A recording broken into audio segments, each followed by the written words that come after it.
Majority of the Committee on Criminal Justice and Public Safety, to which was referred Senate Bill 14 FN, an act relative to the penalty for certain fentanyl-related offenses. Having considered the same, report the same with the following amendment.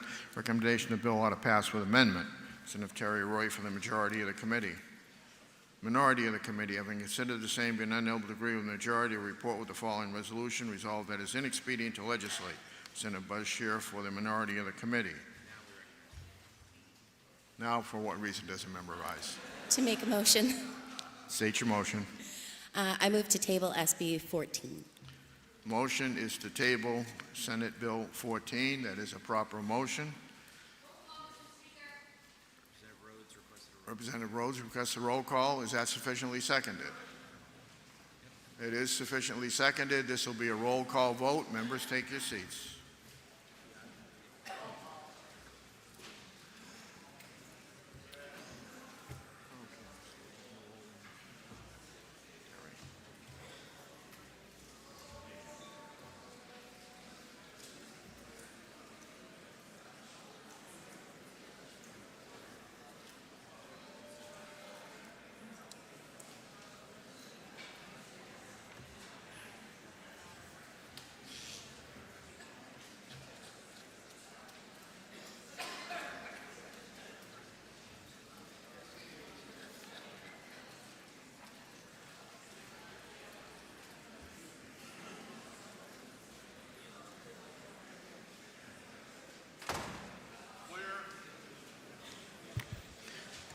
The motion before us is to table Senate Bill 14. This is a roll call vote.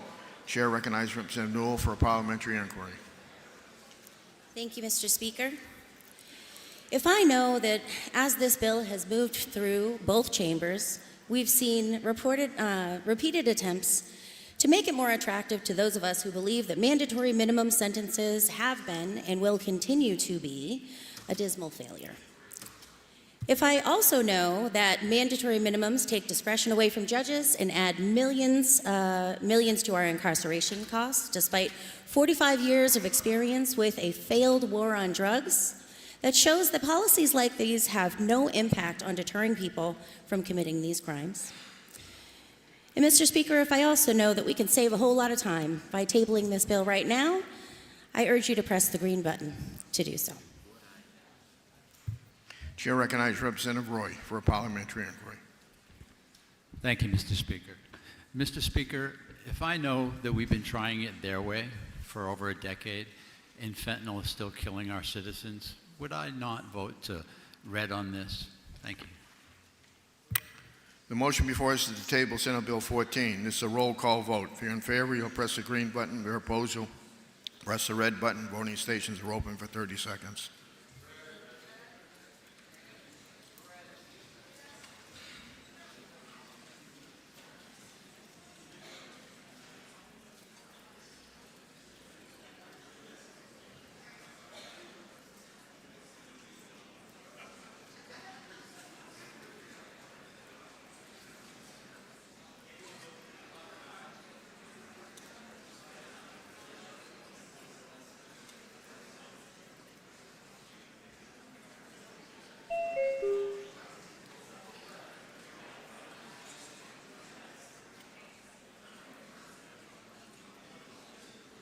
Representative Khan.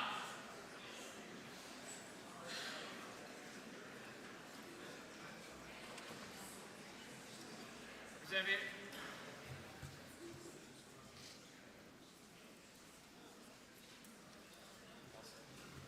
If all members present have an opportunity to vote, House will attend the state of the vote. 176 voting yea, 203 voting nay. The motion fails. Now we're back to the majority amendment 2372H. The chair recognizes Representative Scheer.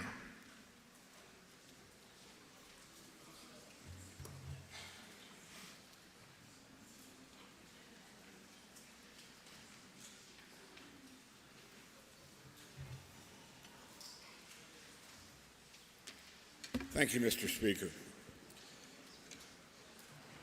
Fentanyl kills, just like heroin kills, just like methamphetamine kills. We've been singing this song for over 50 years, that the way to deal with these insidious drugs that kill people and ruin lives and ruin families is to increase the punishment and to have mandatory minimums. And we know that those fail. For example, in Florida, after they passed mandatory minimums, the arrest rate for drug crimes went up 50%. Another study shows that mandatory minimums had no effect on the level of illegal drug use, on arrests for drugs, on any significant control over the drug problem. So that we know these don't work. It's been proven over and over again. And mandatory minimums are expensive. It costs about $78,000 a year to house someone in the New Hampshire State Prison. Mandatory minimums will increase the number of people in the New Hampshire State Prison and will increase the cost at a time where we're struggling with the amount of money we can afford to spend on prisons. More specifically, included in SB14 is the original SB15, which puts in place mandatory minimums for the sale of drugs, the distribution of drugs with death resulting. And that's a strict liability crime. Those of you who have teenage children or young adults, if they go to a party and one of their friends says, give this to your friend so-and-so, and your son, your daughter does that, and that person dies because contained in that package was drugs that included fentanyl, your daughter, your son, in spite of the fact they had no idea that was happening, they distributed the drug. It doesn't matter whether they knew it or not. They are guilty of death resulting, and they would get a mandatory minimum. The Cato Institute, which many of you this side of the aisle are familiar with, has been steadfastly opposed to mandatory minimums for decades. And now, to entertain you all on a serious note, I'm going to quote Grover Norquist. Somebody who, on so many issues, I do not get along with and do not agree with, but he has some pretty sound libertarian perspectives on a number of things. Let me read to you what Grover Norquist says about mandatory minimums. Mandatory minimums have become a sort of poor man's prohibition, grossly simplistic and ineffectual government response to a problem that has been around longer than our government itself. Viewed through a skeptical lens I train on all other government programs, I have concluded that mandatory minimum sentencing policies are not worth the high cost to Americans' taxpayers. I ask you to vote no on the committee amendment and be done once again with this effort to the failed effort to deal with the drug issues in this country through mandatory minimums. Please press the red button. Chair recognizes Representative Verville. Thank you, Mr. Speaker. Thank you, colleagues. So, mandatory minimums notwithstanding, because that is the underlying bill, and that is not really changed by this amendment. What the committee amendment does is brings limited penalty reform to psilocybin, magic mushrooms, right? So one specifically defined psychedelic that is in relatively common use today, and if you get caught with any amount today, any amount, it's a felony. Period, the end. The amendment decriminalizes a very limited amount of psilocybin, which has, most people agree, has medical benefits. Let us pass this amendment. Let us bring forward the limited decriminalization of 3/4 of an ounce of psilocybin.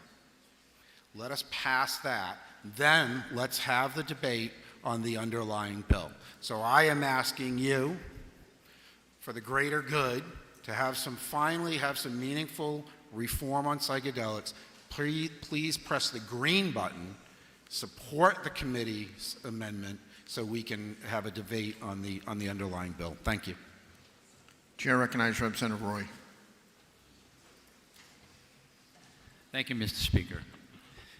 Mr. Speaker, similar to what I said on the table motion, I've been here 8 years. In 8 years, we have been constantly, every year, trying to lighten it, trying to make it easier, make it less punishment for people who use these things. We've passed their ability to have their drugs tested.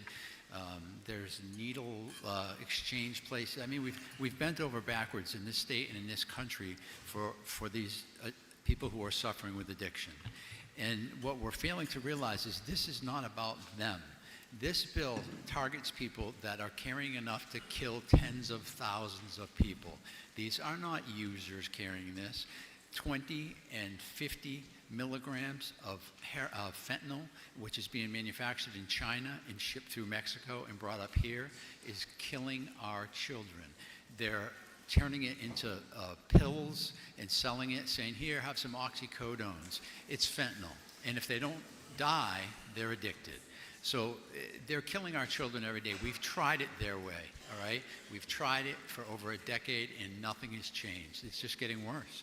So, minimum mandatories. In this bill is included a safety valve, because we're not necessarily in favor of taking away all judicial discretion. Built-in safety valve, so that if a judge looks and says, this person doesn't meet the criteria that the legislature wanted, this person somehow just got caught up in this, and they have no criminal history for this. They have no violent crimes on their record. The judge can look at that and say, you don't meet the minimum mandatory standard, and go back to his or her discretion.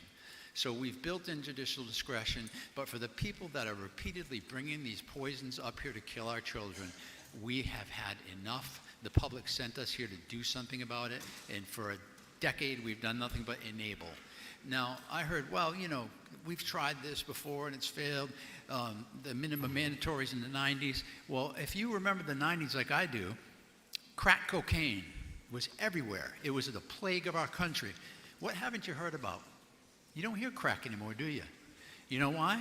Because the people who did it are still in jail on minimum mandatories. So they do work. Thank you. Please support the bill. Representative Roy has requested a roll call. Is that sufficiently seconded? It is sufficiently seconded. This will be a roll call vote. Members, take your seats.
The motion before us is Amendment 2372H. This is a roll call vote.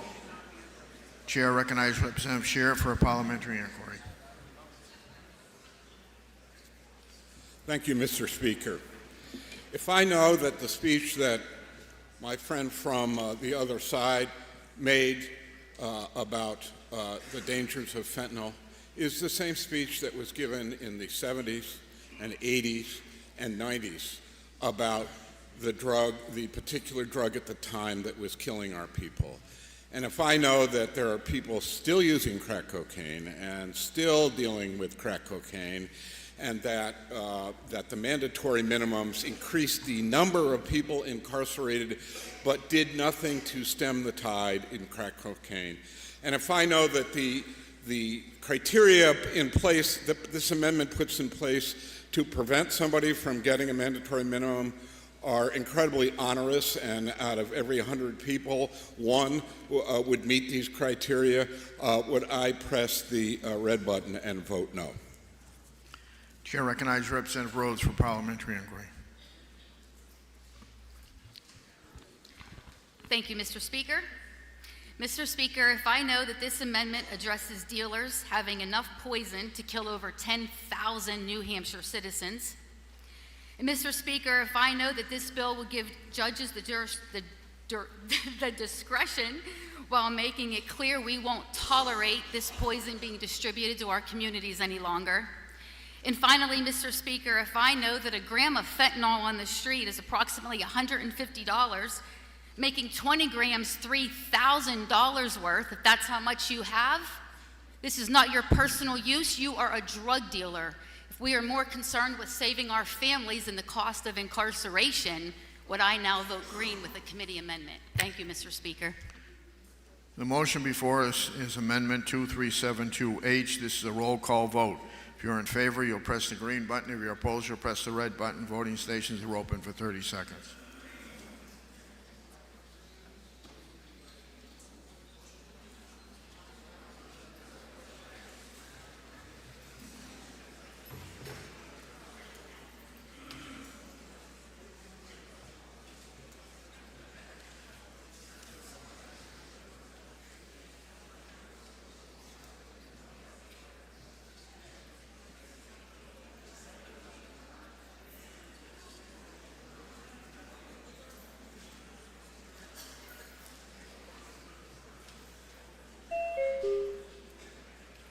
Representative Georges.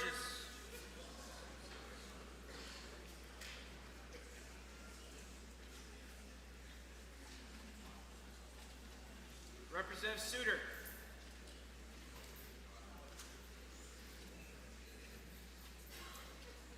Representative Fox.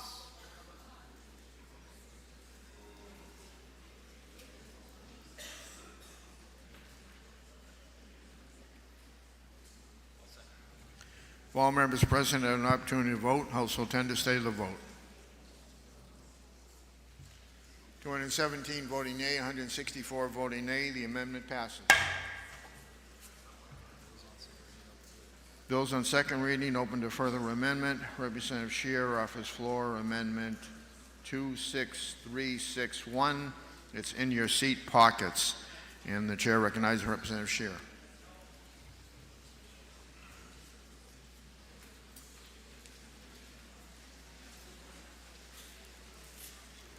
Thank you, Mr. Speaker. What this amendment does is it removes the mandatory minimums. It increases the maximum penalty for possession of possession of this amount of fentanyl to 50 years, and it increases the amount of fentanyl that is a violation to 30 grams. And it also adds, in a bow towards an earlier argument made, it also adds a provision that makes possession of psilocybin a misdemeanor. This captures that which interests some on both sides of the aisle, and it gets us rid of the scourge of the artifice that mandatory minimums are actually going to do anything. I urge you to press the green button and adopt the amendment. Chair recognizes Representative Roy. Thank you, Mr. Speaker. Mr. Speaker, the proposed amendment does nothing but just undo what we voted to do. So please don't vote for this amendment. Vote red. Thank you. Roll call. Representative Scheer has requested a roll call. Is that sufficiently seconded? It is sufficiently seconded. This will be a roll call vote. Members, take your seats.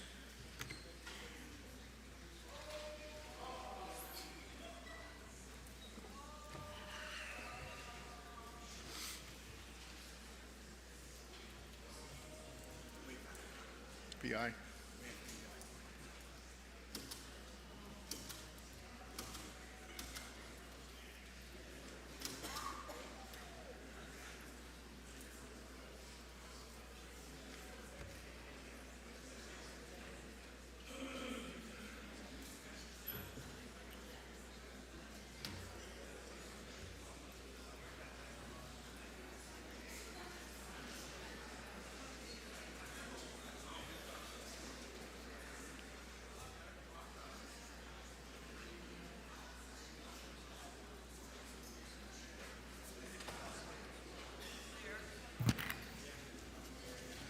The motion before us is Floor Amendment 2636H.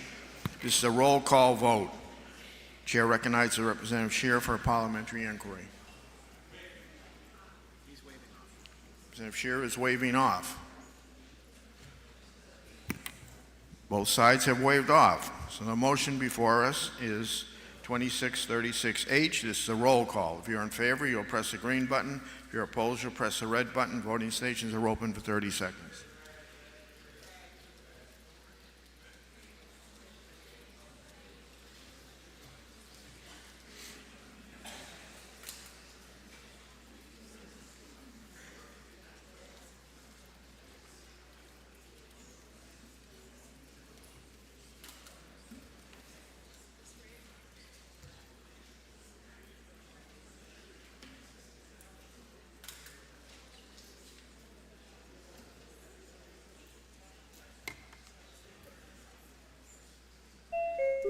Representative Creighton. Representative Berry.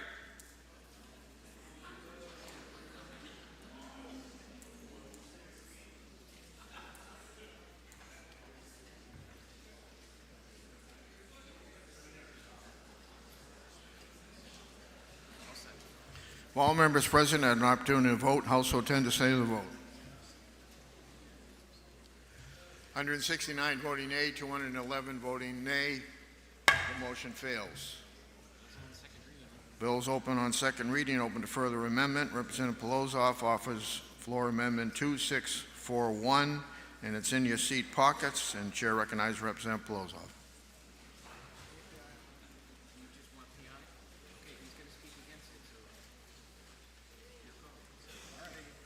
He's not wanting to speak. Representative Verville will speak against it. Chair recognizes Representative Verville. Thank you, Mr. Speaker. Thank you, colleagues. Politics makes for interesting bedfellows. I am rising today to speak against Amendment 2641. That, I'm sure, surprises many people in the room. In the 9 years I've been kicking around this place, one of the things that keeps kicking me in the head is political reality. And for many years I resisted its temptations, but I only got abused for it. This is a good amendment. This would be good law. I'm not going to lie to you. I love the idea. I'm totally in favor of it. The problem is, it's my firm belief that if we pass this amendment, the body on the other side of the wall is not going to be interested. And I don't believe that they'll accede to this. So, it's that crazy time of year, right? So it's either non-concur, concur, non-concur, committee of conference. So you cross your fingers, hope it's committee of conference. They're going to work to scrub it out. That's my belief. It's for that reason I don't support the amendment. So I'm asking you to vote red so we can have a debate on the underlying bill as amended by the committee. And so I'm asking you to vote red on this amendment. Thank you.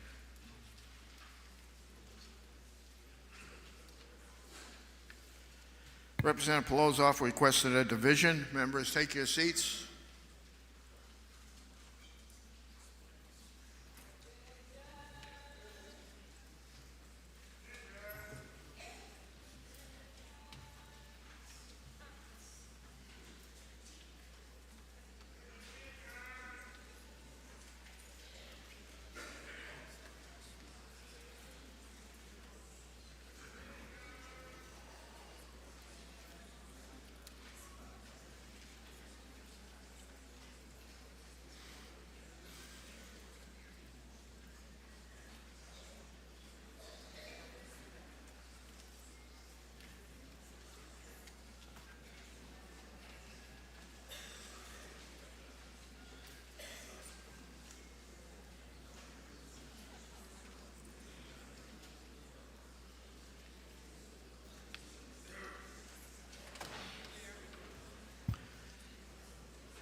The motion before us is close off for Amendment 2641.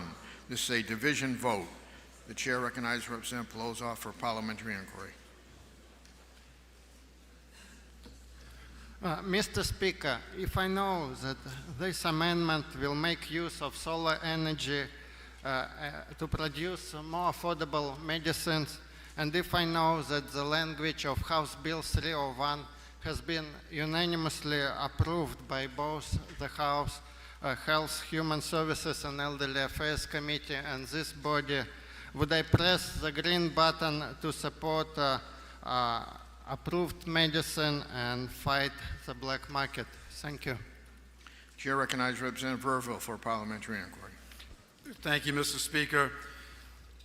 Mr. Speaker, if I believe that fentanyl possession at 20+ grams is almost certainly never going to be prosecuted at the state level, and it will be kicked up to be a federal crime, and the feds will step in and take the case. And, Mr. Speaker, if I know that the underlying bill has, for the first time in New Hampshire, penalty reform for psilocybin, one specific psychedelic that has medical benefits, and that there is no reason that New Hampshire should punish possession of any amount, including very small amounts of psilocybin, with a felony crime. And if I believe that attaching this to that bill is going to doom it on the other side of the body, and I want what I want, would I now press, unfortunately, the red button to defeat this amendment so we can go to the underlying bill and do some real good for the people in New Hampshire? Thank you, Mr. Speaker. Motion before us is the floor amendment 2641. This is a division vote. If you're in favor, you'll press the green button. If you're opposed, you'll press the red button. Voting stations are open for 30 seconds.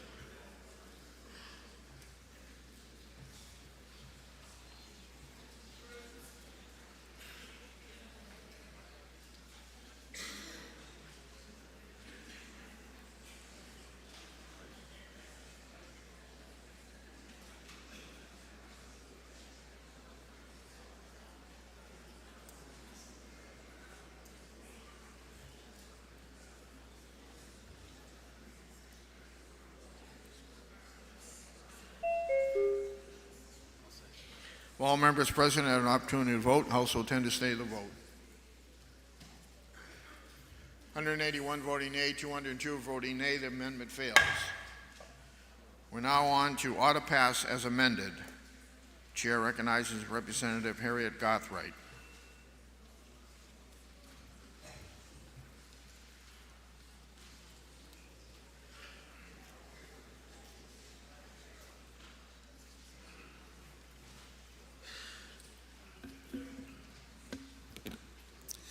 Thank you, Mr. Speaker. Good morning, fellow representatives. I want to be clear, SB14, like several other bills, is not about crime, or an opioid, or DUI, or any of those types of things. We all know that this problem exists in New Hampshire. And it's also not about whether we think possessing any of the opioids or substances are bringing into our state should be illegal already, is illegal, and those who possess or sell illegal substances face severe penalties today under existing law. The question before us today is whether we think that adopting mandatory minimums and maximum, an outdated, one-size-fits-all solution is going to be an effective use of taxpayer dollars to address the many substance issues in our state. The bottom line is that our country has already tried that approach, and it's been said over and over again, so most of us in here have came through that, so we all know that it was failed. So, that approach failed our country. It was overly simplistic and extremely costly to the taxpayer and to our communities. And it has done nothing to reduce drug use, sales, or overdose deaths. Multiple studies over the past 4 decades have demonstrated that mandatory minimums and maximums have not worked. They do not reduce drug use, they do nothing to impact drug sales or crime, and they may increase crime's rate, as they saw in Florida with a 50% rise in crime after instituting mandatory minimums. Beyond the practical implications, there are basic constitutional principles at stake here. Mandatory minimum sentences defeat the purpose of sentencing by taking discretion away from judges and giving it to prosecutors, who use the threat of these lengthy punishments to frustrate defendants asserting their constitutional rights. This shift in power from judges to prosecutors create real separation of power issues. Think back, David Keene, a prominent gun rights advocate, advisor to the George H.W. Bush administration, has stated, "My opposition to mandatory minimums and maximums is rooted in conservative principles, namely reverence for the Constitution of contempt for government action that ignores the difference amongst individuals." Also, James Madison, for one, believed that a clear separation of powers are more vital to protecting freedom than the Bill of Rights, yet mandatory minimums and maximums undermine the important protector of liberty. As a result of this problematic shift in power, so well described by David Keene, the mandatory minimum sentencing robs judges of their ability to fully consider all relevant facts and circumstances for sentencing, such as the nature and context of a particular crime or individual's criminal record. This is why New Hampshire currently has few mandatory minimums and maximums, and why the New Hampshire legislature has consistently worked to remove mandatory minimums and maximums from our statutes over the last decade.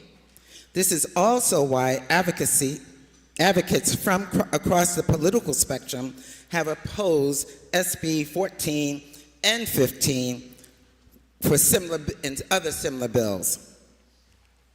Finally, adding insult to injury, the amendment offers a few carve-outs that judges can already account for under existing RSAs, and throws in mushroom sweeteners to get a few votes, something that's likely to vanish in committee of conference.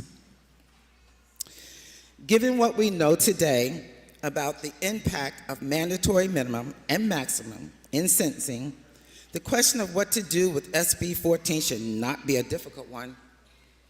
I'm asking this body to reject the return to an outdated policy that has proven expensive and ineffective at combating drug use, sales, and deaths, and that undermines basic principles of justice. Judges should be judges, legislators should be legislators. Let's stop trying to sentence from the State House floor. I urge you to vote no. Thank you, Mr. Speaker, and I request a roll call vote. Chair recognizes Representative Verville.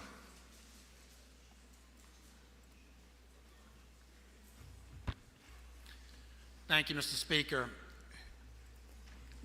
Colleagues, we are at a good place here, right? We are very, very close. 20 grams plus of fentanyl possession is almost certainly going to be prosecuted as a federal crime. The odds of the state actually using this bill when it becomes law is infinitesimally small, in my opinion.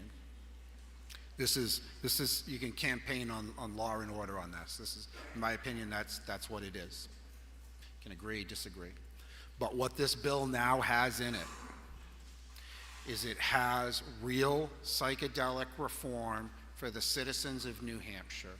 compounds that help people beat alcoholism, opioid addiction, other drug addiction, depression, post-traumatic stress syndrome. It's not a medical bill. I know it's not a medical bill, but it gets us a little bit closer. It finally ends a felony charge for simple possession of a small amount of psilocybin. That is, in my estimation, that is an excellent trade. That is for the greater benefit of the citizens of New Hampshire. The benefit of the psilocybin, in my opinion, far outweighs any mandatory minimums, and nobody's talked about the length of those minimums, because those minimums are fairly short minimums for felony crimes, right? They're fairly short minimums. And so for that reason, I am begging you for the greater good to press the green button so we can pass this bill as amended. Thank you, Mr. Speaker. Chair recognizes Representative Roy. Thank you, Mr. Speaker. I have to admit, when Representative Verrill approached me about this and asked what I thought about adding the psilocybin to it, I looked behind me because I thought he was surely talking to someone else. But I did like I do on everything else, and I did some research, and I found out, veterans like myself and many others who have PTSD, this is helping them. This is helping them get to sleep at night. This is helping them be able to function in society. This is helping them get their lives back that were taken in service of this country. So I said, yeah, you know what, let's do it. Now, with regard to my colleague who said, let's not sentence from the legislature, that's what we do. We set the sentences. That's actually what we do.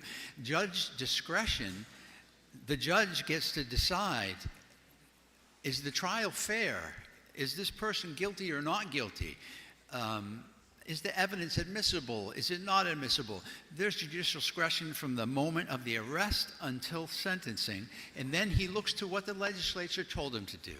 Now, in this case, when this bill came over from the other body, it was pretty harsh. I think it was like a minimum 10 years and no judicial discretion at all.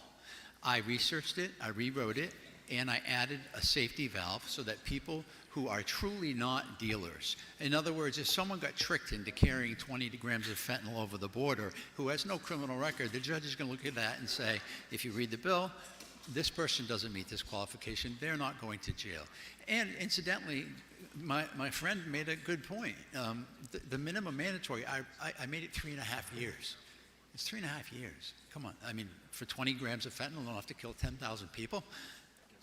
For the 50 grams, enough to take out a pretty decent large city, it's only 7 years. So please, let's common sense. The people asked us for law and order. Let's give them law and order. Let's help the veterans. Please vote to support the bill. Thank you. Representative Roy has requested a roll call. Is that sufficiently seconded?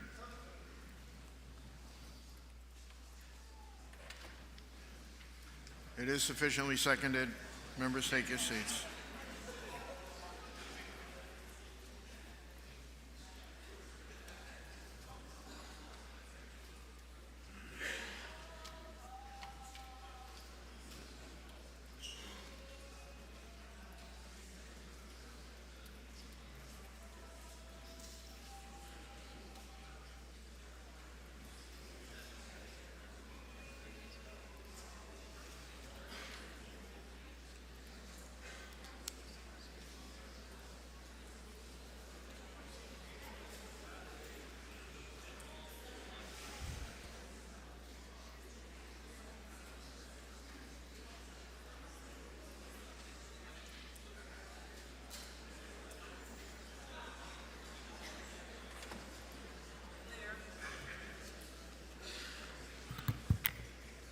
The motion before us is ought to pass as amended on Senate Bill 14.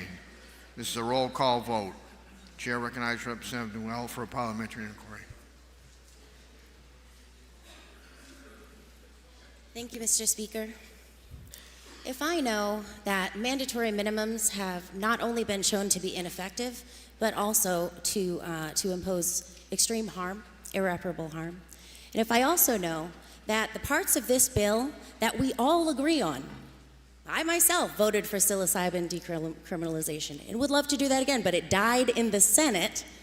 So if I know that it's going to die in committee of conference, so that what we're actually voting on here is mandatory minimums, because that's what the body on the other side of the wall wants. Would I now push the red button to defeat this motion? Chair recognizes Representative Rhodes for parliamentary inquiry. They wave off. The motion before us is ought to pass as amended on Senate Bill 14. This is a roll call vote. If you're in favor, you'll press the green button. If you're opposed, you'll press the red button. Voting stations are open for 30 seconds.